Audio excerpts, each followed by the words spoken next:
Hello, everyone. Good morning, and thank you for coming to this week's Weekly Live for Relationship Communications. Welcome to this week's Weekly Live. I'm thrilled that you are here with me. And for those of you that's just joining us for the first time, I'm Lisa DeToffol, and I'm the founder of Relationship Communications. It's my online community where I work with established and aspiring entrepreneurs. And today I'm going to be your host for the Relationship Communications Weekly Live, which is my weekly live stream that airs every Friday morning at 10 a.m. Eastern Time. So I do hope that you will add that to your calendar and make plans to join me every Friday morning. And my goal here is to share tactical and practical information to help you get where you want to go faster than you can get on your own. I've been an entrepreneur for 7 years and I've made many mistakes, and I'm here to tell you I can help you move through them more quickly by sharing what I've learned through my experiences. So let me know if you're joining me live. Say hello. Let me know where you're coming in from. I would love to hear that. And we are streaming in various different places.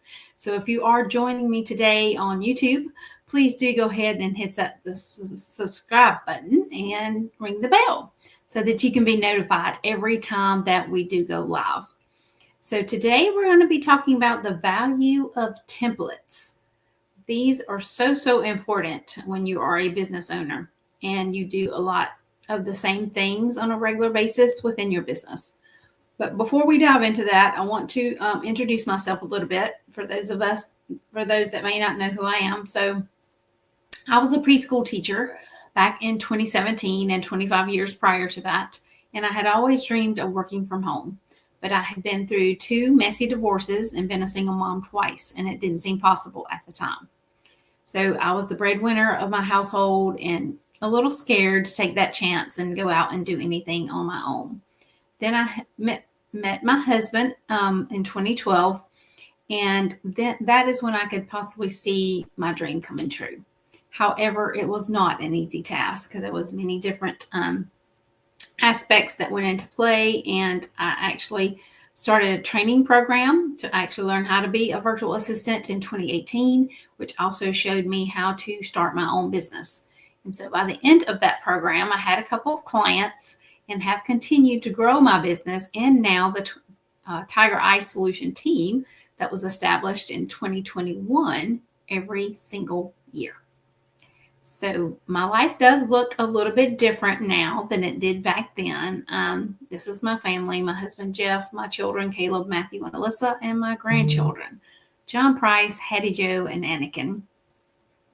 So again, today we're going to be talking about templates, and I'm going to share with you some key points about templates and why you should have them for your business, okay? So back when I started my virtual assistant business, I could pretty much remember everything that I had to in my head. And it's probably because I was a little bit younger back then and I wasn't as busy as I am now. But these days and for the last few years, I absolutely needed to put templates in place. Now, all a template really is a simple form. It's like a pre-created checklist, if you will. So really what you're doing is you're thinking through the whole project or process and creating a checklist that you can use over and over and over. It's very useful. So there are 3 things to remember when doing this or when you're creating your templates. And I'm going to walk you through those, okay? So the first thing you want to do is be thorough. So when you're setting up a checklist, you want to think what's the very first thing that has to happen, and then the next thing. You're going to constantly ask yourself, and then what?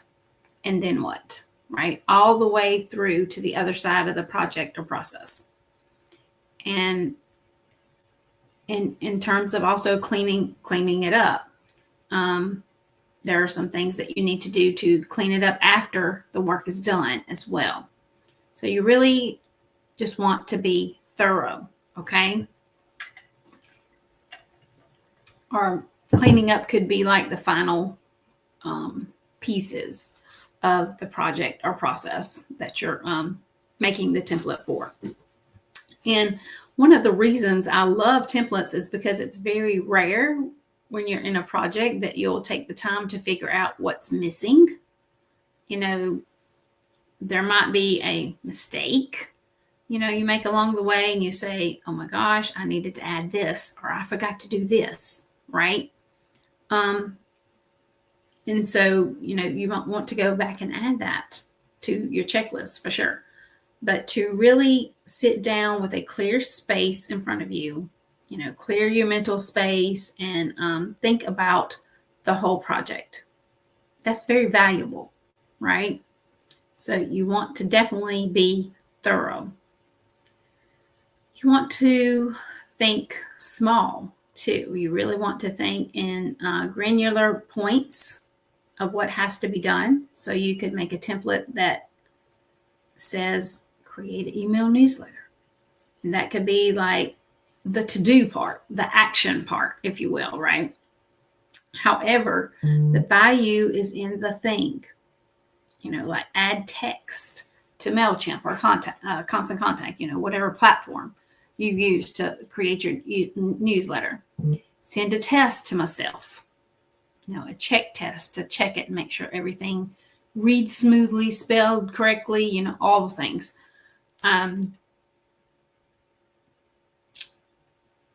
To make sure that there's only one space after each entry. Really you want to think about the granular level. So you're not in the shower an hour later and thinking, oh my gosh, I didn't do blah, blah, blah, blah. You want to just go all the way down to the granular level when you're making the checklist, right? You don't want to hit any steps whatsoever. Due dates are critical. And again, when I open my template and reuse it or set it up for the first time, I'm really thinking about how long the whole thing is going to take and when each piece needs to be accomplished or completed so that I don't bump up into a deadline or miss it because something is going to take a couple of days or it needs someone's approval or it needs someone else to touch it before I can do the next step, right? Sometimes there is a process, that has to take place in order for the whole project to be completed, right? So, like I said, someone else may need to look at it or do their part or something before you can move on to your next step. So you really want to make sure that you assign due dates when you're creating these templates and using them in your day-to-day work. My point is all about individual actionable steps, and that's key. So create a test, in Constant Contact or MailerLite, whatever the platform is you're using. Personalize the subject line. Review the newsletter. That's our example that we're using today. Test and make adjustments if needed. Send a test to someone on your team or that you work with. I do have someone on my team that I send my test to as well, who also reviews it, edits it, helps me edit it, all the things. And, after the client approval, make sure you schedule a client approval if you're doing this for a client or even for yourself. Mm-hmm. You may have a specific date you want to send that newsletter out on. Then all these steps on your checklist need to be completed before that date of when you're going to be sending it out, right? So definitely send those tests out for sure. Hi, Karen. Yes, templates are very useful and saves lots of time. Thank you so much for joining me live today. So again, test, make adjustments, send the test, for someone else to help you approve it, etc. So after the newsletter has gone out, it needs to be added to LinkedIn or Facebook, your social channels as well. If you also use your newsletter content in the social media realm, maybe you use that content to create social media posts, etc. It needs to be, added to a social media spreadsheet if you keep up with everything that you send out on social media. So you need to add it to that as well. In some cases, I've even had the last step be open a new template for the next time that you do this, right? Because our example here is a newsletter, and that is something that you're going to be sending out on a regular basis. So the project that you're making this template for is something that's going to be reoccurring, and you're going to be doing it on a regular basis. By all means, you create a new template the next time to make sure you use those same steps, or maybe you had to tweak it and do something different, whatever the case may be. So again, you might want to open a new template to create for next time that you're doing that, and start putting the dates on it, like the due dates, right? If I have things to repeat weekly or monthly, that could be, the next step, and I assign a due date. So I know exactly what to do and when it's due, when I have to have it completed by, or at least when I have to have each step completed, right, on the checklist. Now, here's the key benefit to templates: consistency and fewer mistakes. You have to be consistent with templates for sure. That's kind of the reason you might want to create one, is to help keep you consistent with your newsletter, or, with a recurring project or whatever it is, right? And then it also helps you to make fewer mistakes when you're using that template or checklist to help you with your newsletter or that project, whatever it is. So again, it helps you make fewer mistakes, where you're really thinking through every single thing that needs to happen. And your templates are going to change over time. A client might ask you to do something in a different way. Maybe you want to switch up your newsletter a little bit and add a different section, to talk about a different topic, or whatever the case may be. So again, a client could ask you to do that, or you may choose to do that yourself. So you might want to update it, right, to the new way that it needs to be done, right?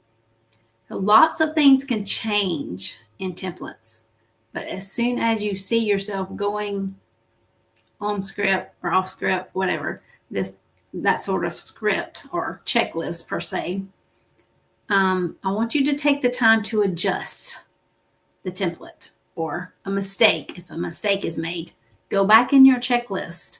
Okay, I did it this way. That is not how I'm supposed to do it. So go back to that step in your checklist on your template and change it.